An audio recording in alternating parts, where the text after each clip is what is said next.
Hello everyone, I'd like to share with you a few of my thoughts on End Game PvE for Guild Wars 2. I will be going over 5 main topics: difficulty, variance, balance, readability, and fun. Let's start with difficulty. Overall, I think raids in Guild Wars 2 are at an appropriate difficulty for the vast majority of raiders in the game. Guild Wars 2 lacks the massive raiding populations of something like FF14 or WoW to really push super hardcore content, and that's just fine. I also like the fact that raids generally start fairly easy and ramp up in difficulty as you progress through the wing, with few exceptions, Desmina and Sloth in particular. Of course, each wing has a good end boss with appropriate challenge.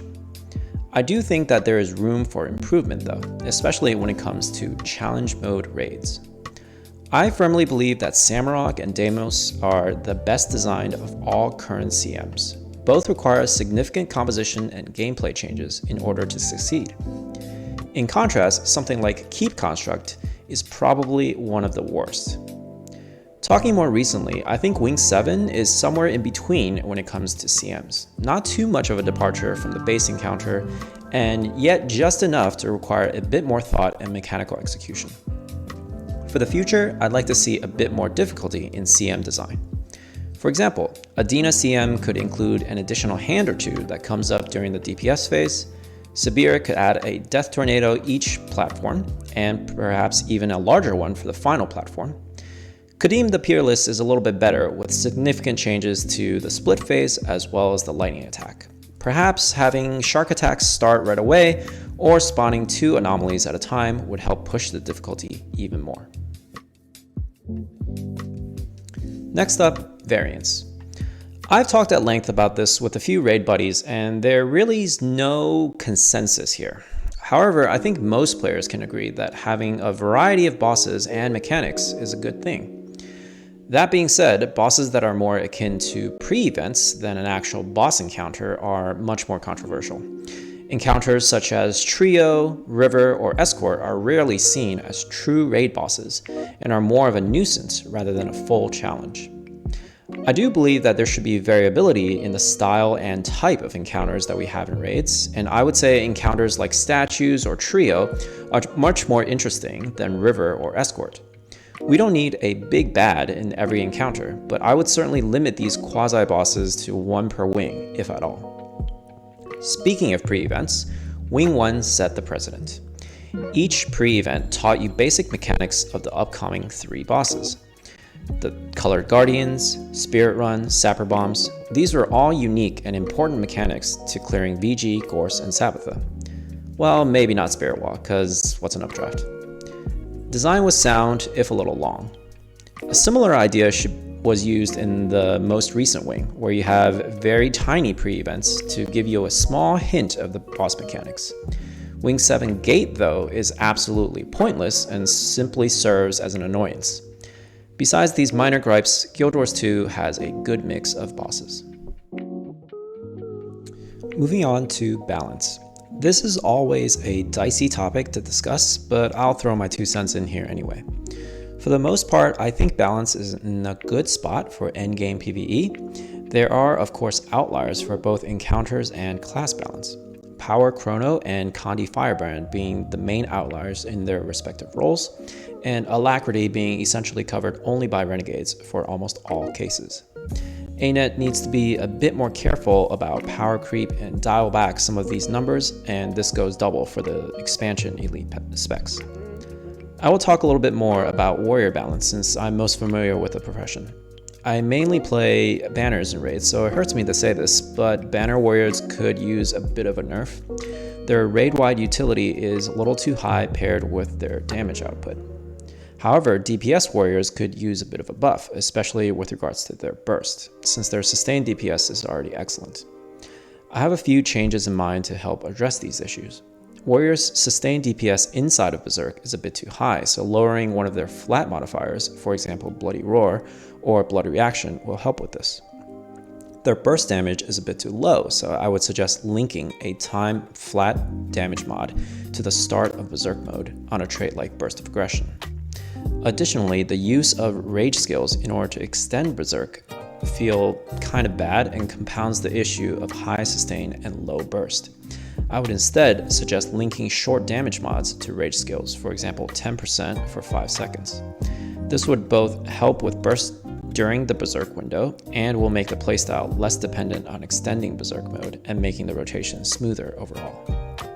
Moving on to encounter balance. Encounters that favor either Condi or power are fine. However, if one specific build or role is so dominant on a particular encounter that it outperforms all others by a huge margin, that's when there's a real problem. Two prime examples are Boon Thief on certain encounters and Condi Chrono on Twin Largos.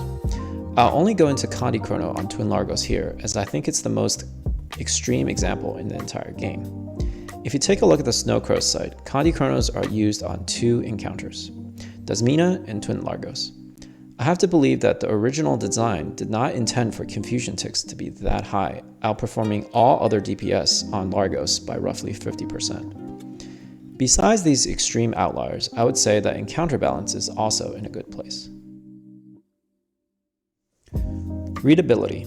One of my pet peeves of Guild Wars 2 is how difficult it is to gauge what's going on at a glance. I play with medium settings and have effect LOD turned to low in order to reduce particle effects, and I often still have a hard time seeing some mechanics. I think recently ANET has been doing a better job of this. Wing 7 generally has very clear telegraphs with easy to see mechanics, Adina being the absolute standout. Kiting Pillars is a well-telegraphed AoE under players' feet. The blind attack has both an audio and visual cue. Hands telegraph attacks which can be dodged, and she even has a visual cue and wind-up animation which can be read by the tank to avoid some damage. This is in contrast with a boss like Dasmina, where the platform, the attacks from both the bosses and the adds, the aura on the enemies, and walls all merge together into a huge mess. If I recall correctly, the death walls were originally just an orange block with no green fire, and they added the green fire specifically so that people could more easily see the mechanic. I'd much rather ArenaNet take away visual effects rather than add them in order to help with readability. There's one more extreme and juxtaposed example I'd like to point out. In terms of particle effects, Doom is one of the best designed bosses right next to one of the worst designed adds. The Enforcers all have effects that scale to the size of the Enforcer, making a huge light show.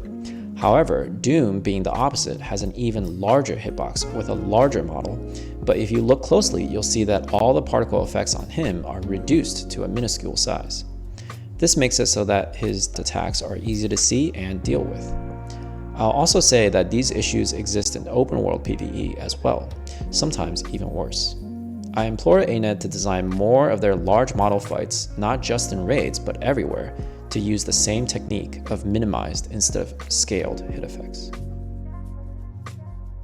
Lastly, we get to fun. I wouldn't raid if it wasn't fun. It's just a great time organizing with friends, chatting on Discord, and beating up some bad guys. If it wasn't for raiding, I probably wouldn't have stuck with Guild Wars 2 for as long as I have. That being said, there are some design decisions on some bosses that have been markedly unfun. Let's address the elephant in the room and just say that the pre-event to Doom is awful and should be removed. I understand teaching mechanics and all, but that is ridiculous. Every pull takes 2 minutes and 10 seconds just to get the boss to spawn, with no way of speeding up the process. This makes the chain phase on Deimos seem pleasant. Speaking of Deimos, roles that are completely solo, namely Handkite, are unfun. There is no reason to have this role besides simply removing a DPS spot. KC Orb Collection phase is another offender. The players are essentially color matching for 30 seconds. I think you get the point. The common theme here is that all of these unfun mechanics are mundane, take up a large amount of time, and actively work to remove gameplay rather than enhance it. Wing 7 has been much better about this. Even for pylons on Kadim, there is still interplay between the main group and the 3 kiters. ANET has really stepped up their design with more recent releases. Sunquat Peak and Key of Adashim are both excellent. I love how they heavily use pushes and pulls on players to force movement.